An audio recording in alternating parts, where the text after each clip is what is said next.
ലിസ്റ്റൺ സ്റ്റീഫന്റെ ഉടമസ്ഥതയിലുള്ള magic frames അങ്ങനെ അവരുടെ 50ാമത്തെ തിയേറ്റർ സ്വന്തമാക്കിയിരിക്കുകയാണ്. കാക്കനാടാണ് ആ തിയേറ്റർ സ്വന്തമാക്കിയത്. 50ാമത്തെ തിയേറ്ററാണ് കേരളത്തിൽ ഒരു നിർമ്മാതാവ്, ഒരു വ്യവസായി സൃഷ്ടിച്ചെടുക്കുന്നത് എന്നുള്ളത് വളരെ പ്രധാനപ്പെട്ട ഒരു കാര്യം കൂടിയാണ്. ഇത് 50ാമത്തെ തിയേറ്റർ സൃഷ്ടിച്ചെടുത്ത ലിസ്റ്റൺ സ്റ്റീഫന്റെ സമ്പാദ്യത്തെക്കുറിച്ചുള്ള കാര്യങ്ങളല്ല. പക്ഷെ നേരെ മറിച്ച് കഴിഞ്ഞ ദിവസം ഈ വീഡിയോ അല്ലെങ്കിൽ ഇതിൻ്റെ പല ദൃശ്യങ്ങൾ ഉൾപ്പെടെ സോഷ്യൽ മീഡിയയിൽ വളരെയധികം വൈറലായി. കഴിഞ്ഞ ദിവസം വൈകുന്നേരമായിരുന്നു ചടങ്ങ്. സിനിമാ മേഖലയിലെ പ്രധാനപ്പെട്ട പല താരങ്ങളും എത്തിയിരുന്നു. കുഞ്ചാക്കോ ബോബൻ, ജയസൂര്യ, പൃഥ്വിരാജ് ഉൾപ്പെടെയുള്ള പല താരങ്ങളും എത്തിയപ്പോൾ അവിടെ ദിലീപും മഞ്ജു വാര്യരും ഒരേ വേദിയിലെത്തി എന്നുള്ളത് ആളുകൾക്ക് വളരെ ശ്രദ്ധയുണ്ടാക്കുന്ന കാര്യമായി. ഇരുവരും തമ്മിൽ സംസാരിച്ചൊന്നുമില്ല, പക്ഷേ ഇരുവരും ഒരേ വേദിയിലുണ്ടായിരുന്നു. സ്ക്രീനിങ് നടക്കുന്ന സമയത്ത് ഒരേ റോയിലാണ് ഇരുവരും ഇരുന്നത്. ഇതൊക്കെ വളരെ ഹൈലൈറ്റിംഗ് ഫാക്ടേഴ്സ് ആയിട്ട് മാറി. നവ്യ നായർ, ധ്യാൻ ശ്രീനിവാസൻ, സുരാജ് വെഞ്ഞാറമൂട് ഉൾപ്പെടെയുള്ള താരങ്ങൾ അവിടെ എത്തുകയും ഈ പുതിയ തിയേറ്റർ ശൃംഖലയെ അഭിനന്ദിക്കുകയും ഒക്കെ ചെയ്തുകൊണ്ട് സംസാരിക്കുകയും ചെയ്തിരുന്നു. ധ്യാൻ സ്വാഭാവികമായും സ്വതസിദ്ധമായ ശൈലിയിൽ ലിസ്റ്റൺ സ്റ്റീഫനെ അഭിനന്ദിച്ചുകൊണ്ട് രംഗത്തെ അദ്ദേഹത്തിനെ എന്താ പറയുക, മോട്ടിവേറ്റ് ചെയ്യുന്ന രീതിയിലും കളിയാക്കുന്ന രീതിയിലും ഒക്കെ ആയിട്ട് ധ്യാൻ്റെ രീതിയിലുള്ള പ്രസംഗങ്ങളൊക്കെ തന്നെ നടത്തുകയും ചെയ്തു. അതിനിടയിൽ 2-3 കാര്യങ്ങളൊക്കെ വൈറലായി മാറി. ഒന്ന്, പൃഥ്വിരാജും ദിലീപും തമ്മിലൊരു കോൺവെർസേഷൻ സോഷ്യൽ മീഡിയയിൽ വൈറലായി മാറി.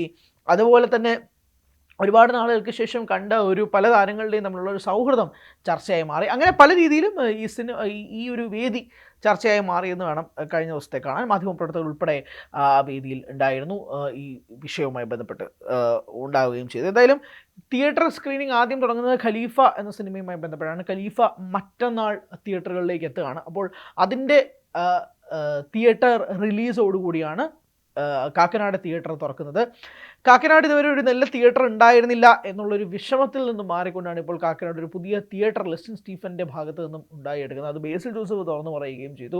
നാളിതുവരെ അങ്ങനെ ഒരു തിയേറ്റർ ഉണ്ടായിരുന്നില്ല, പക്ഷേ ഇപ്പോൾ അങ്ങനെ ഒരു തിയേറ്റർ വരുമ്പോഴേക്കും ഞാൻ ഇവിടെ നിന്ന് മാറിപ്പോവുകയും ചെയ്തു എന്നുള്ള വിഷമമാണ് ബേസിൽ പങ്കുവയ്ക്കുകയും ചെയ്തത്. അങ്ങനെ പല താരങ്ങളെയും ഒരു കുടക്കീഴിൽ എന്ന പോലെ അല്ലെങ്കിൽ ഒരു സ്ഥലത്ത് കണ്ടു എന്നുള്ള രീതിയിൽ വളരെയധികം സന്തോഷം ഉണ്ടാക്കുന്ന രീതിയിൽ ആരാധകർക്കും വലിയ ആവേശത്തോടു കൂടിയാണ് മാറുകയും ചെയ്തത്.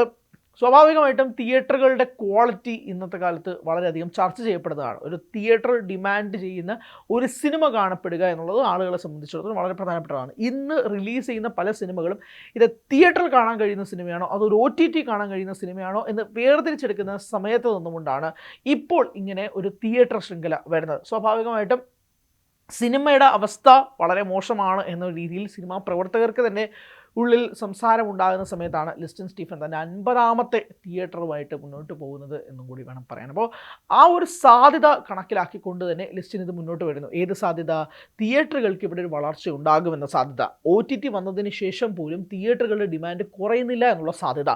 ഇതെല്ലാം മുൻനിർത്തിക്കൊണ്ട് തന്നെയാണ് കാക്കനാട് ഇങ്ങനെ ഒരു തിയേറ്റർ ശൃംഖല ഉണ്ടാക്കിയെടുക്കാമെന്നുള്ള ചിന്ത ഒരു പക്ഷേ ലിസ്റ്റൺ സ്റ്റീഫൻ ഉണ്ടായിരിക്കുക എന്ന് വേണം തന്നെ കണക്കാക്കാൻ. എന്ത് തന്നെയായാൽ പോലും ഈ തിയേറ്റർ ബിസിനസ്സുമായിട്ട് മുന്നോട്ട് പോകുന്ന സമയത്ത് സ്വാഭാവികമായിട്ടും ഉണ്ടാകുന്ന 2-3 പ്രധാനപ്പെട്ട ചോദ്യങ്ങളുണ്ട്. ഒന്ന്, തിയേറ്ററുകളിലേക്ക് ആളുകളുടെ എണ്ണം കുറയുകയാണോ എന്നുള്ളതാണ് ചോദ്യം. ഇപ്പോൾ ഒരു സിനിമയ്ക്ക് മോശം അഭിപ്രായം വരികയാണെങ്കിൽ സ്വാഭാവികമായിട്ട് 2-ാം ദിവസം തൊട്ട് ആളുകൾ കുറഞ്ഞു തുടങ്ങും. അതിപ്പോൾ ഏത് വലിയ സ്റ്റാറിൻ്റെ സിനിമയാണെങ്കിലും ശരി, അങ്ങനൊരു രീതിയിലേക്ക് നിലവിൽ തിയേറ്റർ ബിസിനസ് മാറുന്നുണ്ട്. അപ്പോൾ ഇത് റിസ്ക് അല്ലേ എന്ന് ചോദിച്ചാൽ സ്വാഭാവികമായിട്ട് റിസ്ക്കാണ്. ഇവിടെ ഒരു തിയേറ്റർ, 2 തിയേറ്റർ, 3 തിയേറ്റർ റൺ ചെയ്യുന്ന ഉടമസ്ഥരോട് ചോദിക്കുമ്പോൾ തന്നെ റിസ്ക് ആണെന്ന് പറയും. അവിടെയാണ് 50 തിയേറ്ററുകൾ മാജിക് ഫ്രെയിംസ് തുടങ്ങുകയും അതൊരു തിയേറ്റർ ചെയിനായിട്ട് തന്നെ മാറ്റിയെടുക്കുകയും ചെയ്തിരിക്കുന്നത് എന്ന് വേണം തന്നെ പറയാൻ. എന്ന് തന്നെയായാലും ഈ ചടങ്ങ് വളരെയധികം ഹൈലൈറ്റായി മാറി. അത് ഈ താരങ്ങളുടെ വരവും അവരൊരുമിച്ചുള്ളൊരു സെലിബ്രേഷൻ മൂഡും ഒരു സന്തോഷവും ഒക്കെ തന്നെ സോഷ്യൽ മീഡിയയിൽ